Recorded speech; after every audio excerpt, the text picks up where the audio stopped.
உண்மையான விடுதலை அப்படின்னு பேசியிருக்காங்க. வாழ்த்துக்கள் கண்ணம்மா, ரொம்ப நல்லா பேசுனீங்க.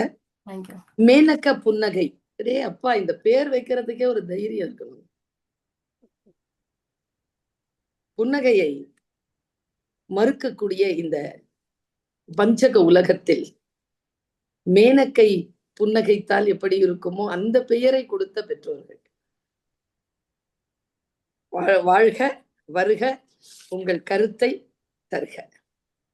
நன்றி மேடம். நான் எப்போ பட்டிமன்றம் பேச ஆரம்பிச்சாலும் என்னுடைய பெயரை குறித்து அந்த தலைவர் பேசுவாங்க. அதற்கு பெயர் வைத்த என்னுடைய தந்தைக்கு தான் நான் மிக்க நன்றி சொல்லணும். அதாவது பட்டிமன்றத்தில் சற்றே ஓரத்தில் இந்த பொருளாதார சுதந்திரத்தை பற்றி பேசிவிட்டு எனது வாதத்திறமையால் வென்றுவிட்டு சென்று விடலாம் என்று நினைத்த என்னை ஒரு பயிற்சி பட்டறையே நடத்தி என்னை ஆழ்ந்து சிந்திக்க வைத்த பேராசிரியர் பர்வீன் சுல்தானாவிற்கு எனது முதற்கண் வணக்கத்தையும் என்னுடன் பேச வந்திருக்கும் அனைவருக்கும் எனது முதற்கண் வணக்கத்தையும் தெரிவித்துக் கொண்டு எனது உரையை தொடங்குகிறேன். இப்போ நம்ம ஷோபா சொன்னாங்க எப்படி பர்வீன் சுல்தானா அவர்கள், மிஷேல் ஒபாமா அவர்களுடைய மன சுதந்திரத்தால் அந்த கட்டமைப்பை உடைத்து கொண்டு வெளில வந்தாங்க அப்படின்னு சொல்லி அவங்க சொன்னாங்க. நல்ல காலம் அந்த மன சுதந்திரம் ஒரு மிகப்பெரிய பொருளாதார சுதந்திரத்தை கொடுத்தது.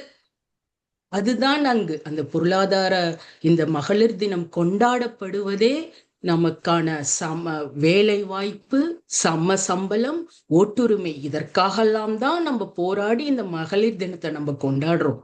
அந்த மாதிரி ஒரு நல்ல ஒரு பொருளாதார சுதந்திரம் நம்ம பர்வீன் சுல்தானா மேடம் அடைஞ்சாங்க இல்லைங்களா? அதுதான் அதோட வெற்றியை. மன சுதந்திரத்தில் ஆரம்பிக்கலாம். எதில் ஒரு பெண் வெற்றி? நான் பொருளாதார சுதந்திரம் அடைஞ்சிட்டேன்னு உங்களுக்கு யார் சொன்னது? ஆமா மேடம், நீங்களே பட்டிமன்றத்துல ஒரு பேச்சுக்கு 1 லட்சம் சம்பளம் வாங்குறம்மா அப்படின்னு சொல்றீங்களே. சம்பாதிக்கிறது வேற, சம்பாதிக்கிற பணத்தை செலவழிக்கிறதுக்கான சுதந்திரம் பெறுவது வேறப்பா. அது உண்மை. ஆனால் உங்களால், உங்களுடைய தெளிய அறிவால் மேடம், அது உண்மைதான். நீங்கள் அது போதும் எனக்கு. அது உண்மைதான். ஆனாலும் உங்கள் தெளிய அறிவால் உங்களுக்கான சுதந்திரத்தை நீங்கள் பெற்றுவிட முடியும் என்கிற நம்பிக்கை எனக்கு இருக்கு மேடம். அதை எப்படி வாங்கணும்னு உங்களுக்கு தெரியும்.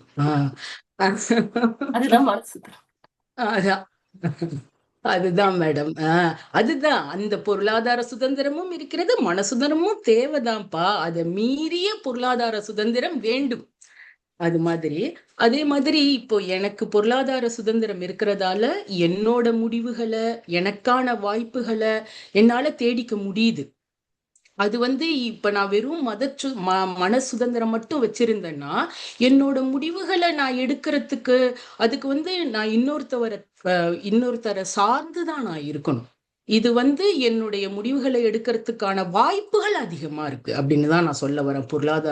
பொருளாதாரத்தில் நான் மேம்பட்டு இருக்கும் பொழுது அதற்கான வாய்ப்புகள் எனக்கு கொஞ்சம் அதிகமா இருக்கு. இது நிறைய ஆகணும். நம்ம ஒவ்வொரு ஜென்ரேஷனா இப்ப 70ஸ்ல நம்ம ஒரு ஃபேமிலி லேடிஸ் ஒரு வேலைக்கு போனா எப்படி இருந்தோம், 60ஸ்ல எப்படி இருந்தோம். என் ஃப்ரெண்ட் எல்லாம் சொல்லியிருக்காங்க, அந்த டீச்சர் வேலை பார்த்துட்டு 4 மணிக்கு அவங்க டீ போட்டு கொடுத்தாதான் அவங்க கணவர் டீ குடிப்பார், அவங்க டீச்சரா இருந்தாலும். அந்த மாதிரி அந்த 60ஸ்ல இருந்தவங்க இருந்திருக்காங்க.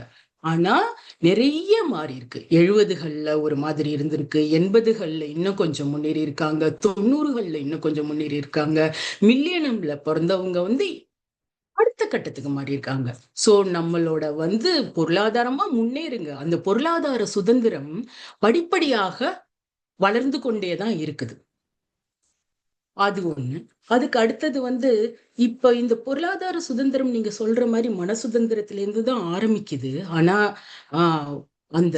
அத நம்ம எப்படி ஒரு பொருளாதார சுதந்திரமா மாத்துறது? என்னோட ஃப்ரெண்டு, நான் ஒரு 90ஸ்ல படிக்கும்போது என்னோட ஃப்ரெண்டு அவங்க திருநெல்வேலிக்கு கூட்டிட்டு போயிருந்தாங்க. அவங்க அம்மா ஒரு பேங்க் டெல்லரு. அப்பவே ஒரு மாருதி கார் வச்சிருப்பாங்க, அவங்களே டிரைவ் பண்ணுவாங்க. அப்போ அந்த அக்கா சொல்லுவாங்க, எங்க அம்மா கெத்துடி, எங்க அம்மா கெத்து. எப்படி அந்த கெத்து வந்தது இவங்களுக்கு? அப்படின்னு நான் நினைச்சுப்பேன். அப்புறம் அதை அப்படியே யோசிச்சுட்டே இருந்தேன் போல இருக்கு. இட்ஸ் ஐயோ மேனிஃபெஸ்டேஷன். அதே ஒரு 15-20 வருஷம் கழிச்சு பார்த்தா, இப்போ நான் ஐடில தான் வேலை பார்க்குறேன். அதே மாதிரி கார்ல போறேன். அதே மாதிரி ஒரு கெத்து எனக்கு வருது. இப்போ இங்க கெத்துனா என்ன தெரியுமா madam? Financial security and stability. அந்த கெத்துக்கு இப்பதான் அந்த மீனிங் புரியுது. ஆம்பளைங்களுக்கு தானே கெத்து கெத்துன்னு பேசுவோம், நம்ம கெத்தா இருக்காம்பா அப்படிம்பாங்க. சோ அந்த பொருளாதார சுதந்திரம் தான் உங்களுக்கு ஒரு கெத்து தருது அப்படின்னு நான் நினைக்கிறேன். அதே மாதிரி இப்போ இவங்க நம்ம நிறைய மன சுதந்திரத்தால நிறைய முடிவுகள் எடுக்கிறோம் மேடம். ஆனா இப்போ ஒரு ஒரு ஒரு உதாரணம் எடுத்துக்கோங்களேன். இப்போ ஒரு காதல் திருமணங்கள் அதெல்லாம் நிறைய எதனால எடுக்கிறாங்க? மன சுதந்திரத்தாலதான். என் துணையை நான் தேர்ந்தெடுப்பேன் அப்படிங்கிற மன சுதந்திரத்துலதான் எடுக்கிறாங்க அவங்க. ஆனா ஏன் பெரும்பாலான காதல் திருமணங்கள் தோல்வியில முடியுது? அங்க எல்லாமே பொருளாதாரம் அடிப்படையிலேந்து ஆரம்பிக்கிறாங்க. அப்ப அந்த பொருளாதார சுதந்திரங்கள் மறுக்கப்படுது. எனக்கு மறுக்கப்படுது.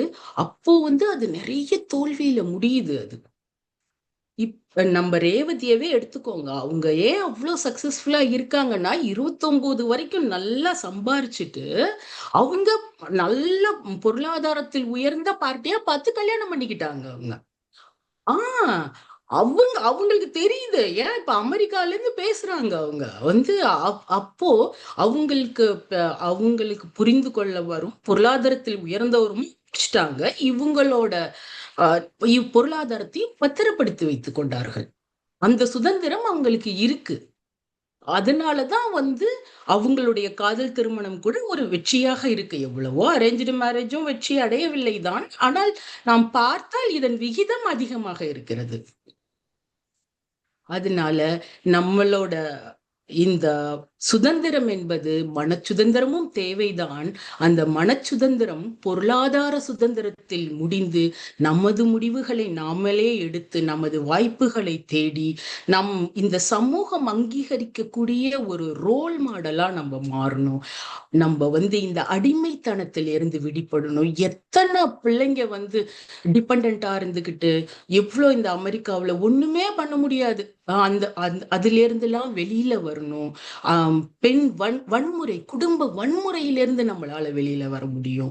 இந்த மாதிரி எல்லாவற்றிலும் நாம் சுதந்திரமாக. இன்னொன்னு மேடம், நீங்க சொன்ன மாதிரி தான் நிறைய இந்த கோட் பாப்புலரா இருக்கும் யூடியூப்ல. ஒரு பெண்ணின் சுதந்திரம் என்பது எந்த தூரத்திற்கு அதை பயன்படுத்த வேண்டும், எதெல்லாம் அவள் செய்யக்கூடாது என்பதிலும் கவனமாக இருக்க வேண்டும் அப்படின்னு சொல்லுவீங்க நீங்க. அதுதான் பொருளாதார சுதந்திரம். நீ பொருளாதாரத்தை எந்த அளவுக்கு கொண்டு வர வேண்டும், அதை பேராசையாக மாற்றக்கூடாது என்பதிலையும் நீ கவனமா இருக்கணும் அந்த பொருளாதாரத்தை வச்சு. வாய்ப்புக்கு நன்றி மேடம். நன்றி, வணக்கம். இப்போ அவங்க அதுக்கு முன்னாடி இது ஒரு இதுதான் எகைன் இன்னும் ஒரு ஸ்பீக்கர் தான் இருக்கீங்க. சரி, ஓகே. அந்த டைம் மட்டும் கரெக்டாக பார்த்துங்க. ஏன்னா சிறப்பு அழைப்பாளர் ஏற்கனவே ஒரு ஒரு பர்சனல் எமர்ஜென்சி, அதை நம்ம கொஞ்சம் கன்சிடர் பண்ணணும். அவங்க நம்முடைய ரேவதி கதிர் பற்றி சொன்ன ஒரு குறிப்பை மட்டும் நான் சபை குறிப்பிலிருந்து நீக்குகிறேன். அது வேணான்னு அந்த பெண் முடிவு பண்ணா டிசிஷன் பண்ணியிருப்பாங்க அப்படின்றத நான் எடுத்துக்கிறேன் அந்த சொல்ல. அதனால அத சபை குறிப்பில் இருந்து நான் நீக்கிறேன். ரொம்ப அழகா ஒரு விஷயத்த சொன்னீங்க. 1000 தான் நீ எவ்வளவு பெரிய விஷயமா இருந்தாலும் பொருளாதாரத்தை மட்டும் நீங்கள் புரிந்து கொள்ளவில்லை என்றார் ஒரு கெத்த காட்ட முடியுமா? நீ வாழவே இல்லை அப்படின்னு சொல்ற இந்த சமூகத்திற்கு முன்னால் நான் வாழ்ந்து கொண்டிருக்கிறேன் பார் என்று சொல்லுவதற்கான அந்த ஒரு வெளிப்பாடுங்கிறது எவ்வளவு பெரிய விஷயம். நான் நிமிர்ந்து நிற்பது என்பது என்னுடைய முதுகுத்தண்டாக இருப்பது என் பொருளாதாரம் தானே அப்படின்னு பேசியிருக்காங்க. இன்னொரு ஒரு வார்த்தை அவங்க கேட்டாங்க, ஒரு குடும்பத்தை லவ் மேரேஜ் நிறைய பிரிஞ்சு போறதுக்கு பணம் தானே காரணமா இருக்குன்னு. அது ஓரளவுக்கு நான் சபையை நான் கவனத்தை ஈர்க்கிறேன். என்னன்னா, குடும்பம் என்பது பார் 50 அன்பு உயிரியல் அடையாளம். உயிரியல் அடையாளம். ஒரு ஆண் அவனுக்கு என்று ஒரு மனம் உண்டு, ஒரு பெண் அவளுக்குன்னு ஒரு மனம் உண்டு. 2 மனங்கள், நாட் மனங்கள், வாசனை, இரு மனங்களும் ஒன்றிணைந்து திருமணமா மாறுகின்றதுதான் திருமணம். உடல் உயிர் கலப்பது அது 50%. 50% பொருள். பொருளாதாரத்தில் ஒரு ஆண் ஒரு பெண் குடும்பத்தை கட்டி காக்கணும். அதனால்தான் பொருள் இல்லாதார்க்கு உலகம் இல்லைங்கிறார். இல்லானை இல்லாலும் வேண்டும் வேண்ட மாட்டாளுங்கிறார். காசு இல்லைன்னா மனைவி கூட வேண்ட மாட்டாங்க. காசு ரொம்ப முக்கியம் குடும்பத்துக்கு. அதில் அந்த பெண்ணுக்கான இடம் எங்க இருக்கு? அதான் இன்னைக்கு கேள்வியே. அந்த பெண்ணுக்கு அந்த சுதந்திரம் அளிக்கப்பட்டிருக்கா?